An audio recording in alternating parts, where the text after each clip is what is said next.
2021 की शुरुआत से पहले अरुणाचल प्रदेश के एक पूर्व विधायक के परिवार में उत्सव का माहौल था और इस खुशी का कारण था कि परिवार में एक नया मेहमान आने वाला था।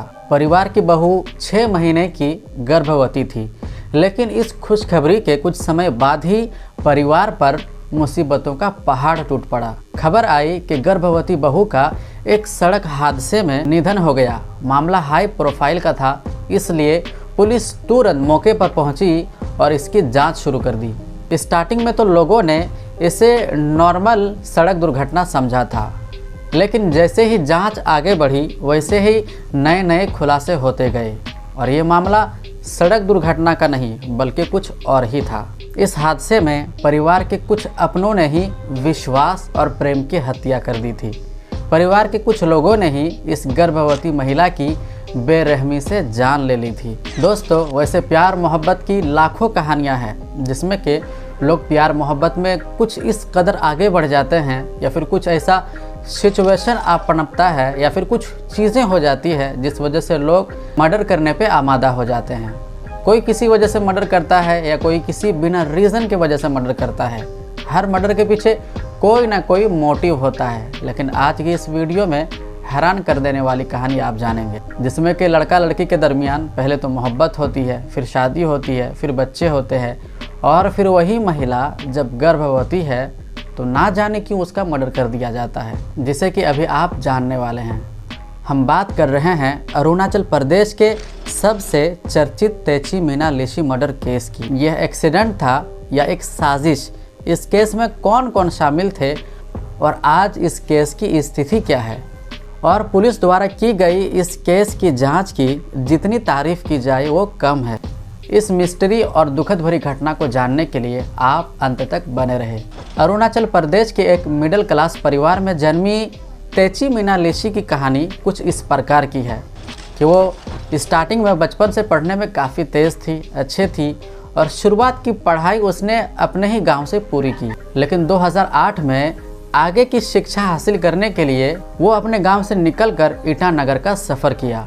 ईटानगर में उसने एक पॉलिटेक्निक कॉलेज में दाखिला लिया और इसी कॉलेज में पढ़ाई के दौरान मीना की मुलाकात लिशी रोनी नाम के एक लड़के से होती है और ये लड़का लिशी रोनी नाम का अरुणाचल प्रदेश के एक बहुत ही जाने माने और एमएलए का बेटा था।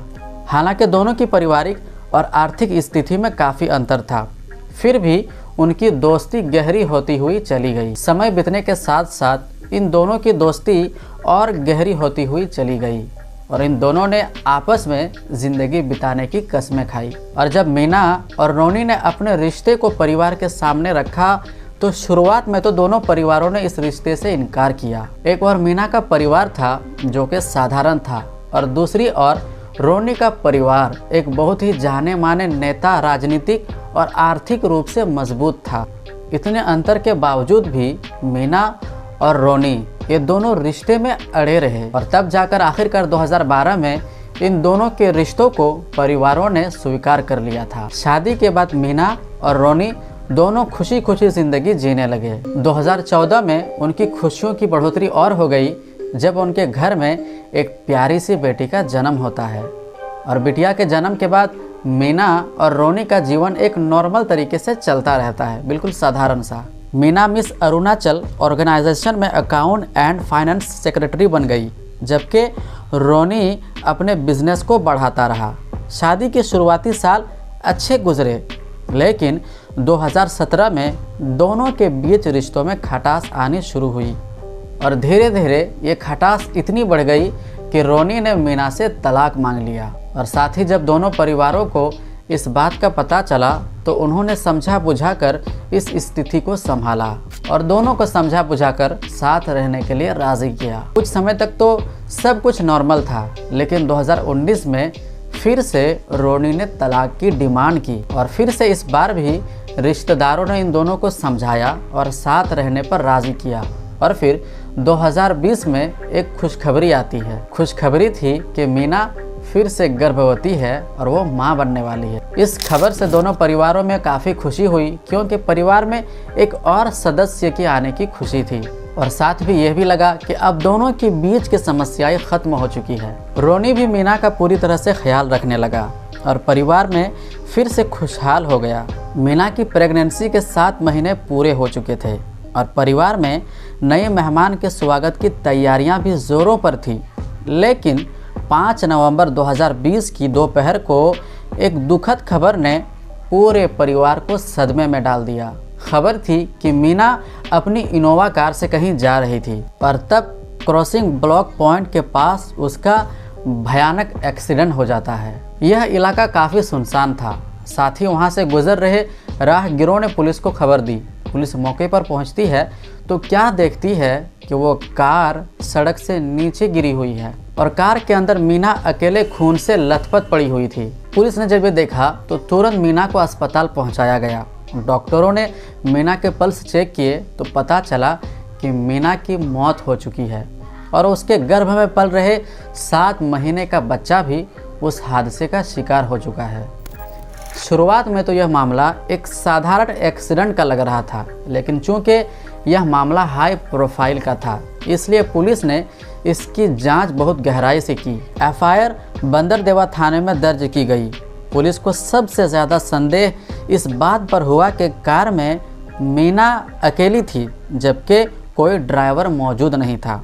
साथ ही मीना के शरीर पर बहुत चोट के निशान थे जबकि कार के बाहर कोई ज़्यादा बड़ा निशान भी मौजूद नहीं था। मीना की मौत के बाद पुलिस ने जब जांच शुरू की तो पुलिस को लगने लगा कि यह मामला कोई साधारण एक्सीडेंट का नहीं है बल्कि कुछ और ही है। सवाल उठने लगे कि कैसे मीना अंदर बैठी हुई थी और उसे बहुत घायल चोट लगी और घायल होने से उनकी मौत हो गई जबकि गाड़ी को बाहरी नुकसान मामूली थी। पुलिस ने तुरंत कार्रवाई करते हुए बड़े अधिकारियों की एक टीम बनाई और ड्राइवर दांग सुवांग की तलाश शुरू की जो घटना के समय गाड़ी चला रहा था। लिशी रोनी से ड्राइवर का नंबर लेकर पुलिस ने उससे संपर्क किया। जब ड्राइवर से पूछा गया कि वह हादसे के बाद क्यों भागा तो उसने कहा कि वो डर गया था। पुलिस को उसकी बात पे भरोसा नहीं हुआ तो पुलिस ने उसे जल्द ही हिरासत में ले लिया। पुलिस ने देखा कि ड्राइवर को बिल्कुल भी चोट नहीं आई जबकि मीना की मौत हो चुकी थी, जिससे पुलिस का शक ड्राइवर पर और गहरा हो गया। और पूछताछ के दौरान ड्राइवर बार बार पुलिस को यही बता रहा था कि उसे नींद आ गई थी और गाड़ी का यह हादसा हो गया और मीना की मौत हो गई। पुलिस ने उसकी बातों से संतुष्ट ना होते हुए जांच को जारी रखा। इसी बीच मीना की पोस्टमार्टम रिपोर्ट भी सामने आई तो इसमें और भी नए सवाल खड़े हो गए। पोस्टमार्टम रिपोर्ट में चौंकाने वाला खुलासा हुआ कि मीना की मौत एक्सीडेंट से नहीं बल्कि किसी भारी वस्तु लोहे के हथौड़े से हमले के कारण हुई थी। उसके शरीर पर जोर जबरदस्ती के कई निशान थे जिससे यह मामला और संगीन हो गया। इसके बाद पुलिस ने ड्राइवर से सख्ती से पूछताछ रखी जो कि ये पूछताछ 4 दिनों तक चली। आखिरकार ड्राइवर टूट गया और सच कबूल कर लिया। उसने स्वीकार कर लिया कि मीना की मौत एक्सीडेंट से नहीं बल्कि उसकी पहली मौत की गई और उसके बाद उसको उस कार के अंदर डाल दिया गया और इसे एक्सीडेंट का रूप दे दिया गया। और जब उससे पूछताछ की गई सख्ती से कि यह हत्या किसने करवाई तो उसने कहा कि यह हत्या तेची-मेना लिशी के पति रोनी ने करवाई थी। 10 नवंबर 2020 को रोनी को गिरफ्तार कर लिया जाता है और धीरे धीरे सारे खुलासे सामने आने लगते हैं। लिशी रोनी ने कई बार मीना से तलाक मांगा लेकिन वो तलाक पाने में नाकाम रहा। इसके बाद उसने मीना को अपने रास्ते से हटाने का फैसला किया। तो अब बात यहाँ पे यह आती है कि उसने तलाक लेने की कोशिश क्यों की, क्यों तलाक मांगा और तलाक ना देने पर उसने अपनी ही बीवी का हत्या क्यों कर दिया जबकि वो उससे प्यार करता था और लव मैरिज उसकी हुई थी। तो चलिए धीरे धीरे जानते हैं इस पूरी कहानी को और आपसे रिक्वेस्ट है कि वीडियो के अंत तक बने रहें। उसने बताया कि वो अपने पुराने दोस्त काबवांग लेतेलुआ से संपर्क किया जो तिरोंग गांव का निवासी था और मीना की हत्या की योजना बनाई थी जिससे सब हैरान रह गए।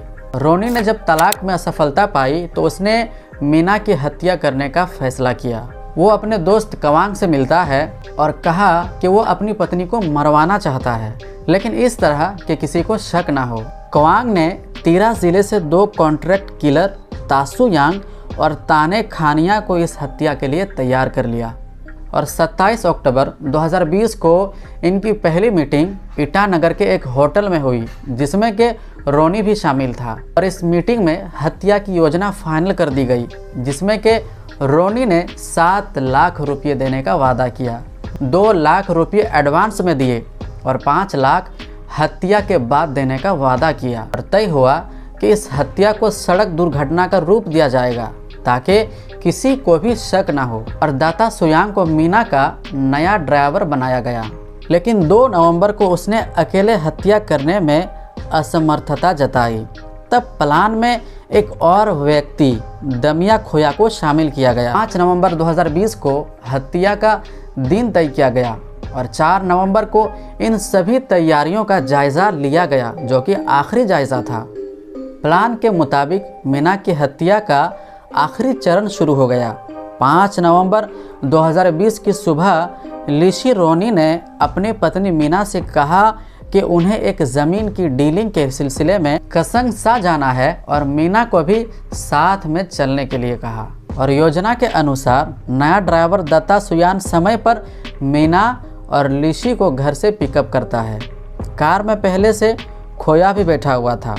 रास्ते में जब कार एक शिव मंदिर को पार करती है, तभी पीछे बैठे दामिया अचानक मीना पर हमला कर देता है। तो मीना खुद को बचाने की कोशिश करती है और चिल्लाती है, लेकिन कार में बैठे किसी ने भी उसकी मदद नहीं की।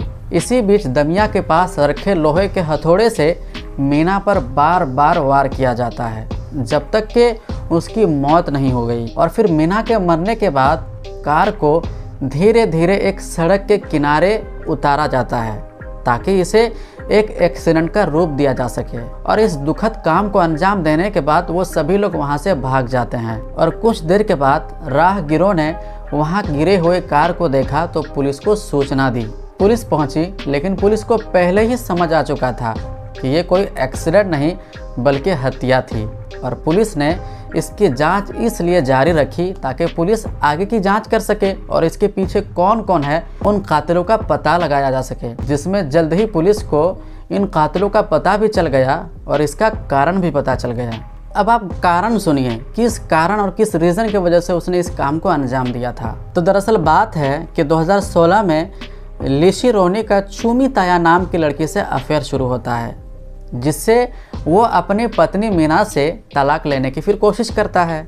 और तलाक से असफलता होने पर वो अपने 7 महीने की गर्भवती पत्नी की हत्या करने का योजना बनाता है। पुलिस इस साजिश में 5 लोगों को गिरफ्तार करती है जो कि इस साजिश में शामिल थे, जिनमें लिशी रोनी की गर्लफ्रेंड चूमी ताया भी शामिल होती है। सभी पर हत्या, साजिश और सबूत मिटाने और गर्भ में पल रहे बच्चे की कत्ल का आरोप लगाए जाते हैं। लेकिन 2023 में चूमी ताया और विजय विश्वास को सबूत के आधार पर जेल से बरी कर दिया जाता है, जबकि बाकी 5 दोषियों को सजा होती है। तो दोस्तों, इस केस के सभी आरोपी फिलहाल जूली जिला जेल में बंद है और मामले की सुनवाई स्थानीय अदालत में जारी है। वैसे तो अदालत में सभी गुनहगारों को उनके किए की सज़ा मिलनी चाहिए, लेकिन आपकी नज़र में इन सभी अपराधियों को कौन सी सज़ा मिलनी चाहिए, आप हमें कमेंट में ज़रूर बताएं। तो मैं मिलता हूं आपसे अगले वीडियो में, तब तक के लिए आप अपना और अपनों का ख्याल रखें।